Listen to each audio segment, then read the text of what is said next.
This is an introduction for the Medical Student Professionalism Committee.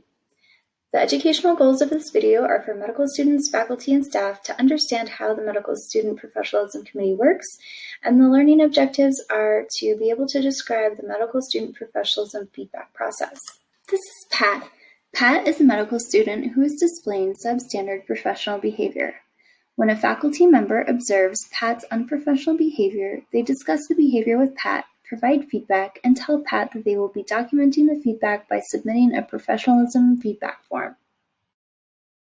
When staff members, patients, and other students observe unprofessional behavior, they can report the incident to a faculty member, course director, or directly to the chair of the Professionalism Committee, who will then meet with Pat to discuss the unprofessional behavior, provide feedback, and submit a professionalism feedback form. Once a professionalism feedback form has been submitted, Pat will receive the student report form. This form allows Pat to acknowledge meeting with a faculty member for a feedback discussion and to submit comments about the incident and the feedback discussion.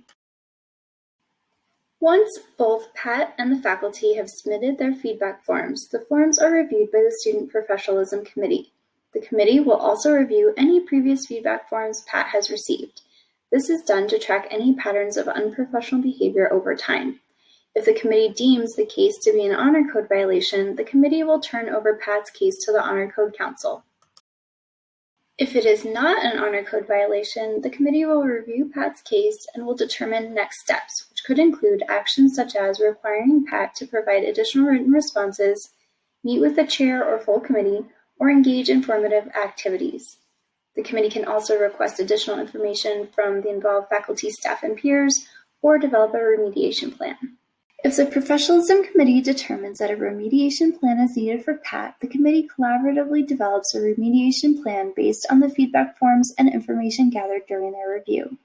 The committee chair communicates the remediation plan to Pat in writing, and a copy of the plan and feedback forms are submitted to the Assistant Deans of Student Affairs for tracking purposes and inclusion in the Promotions Committee review, as well as the Medical Student Performance Evaluation letters. If there is a pattern of recidivism, or if Pat fails to complete the remediation plan, the matter is referred to the Promotions Committee.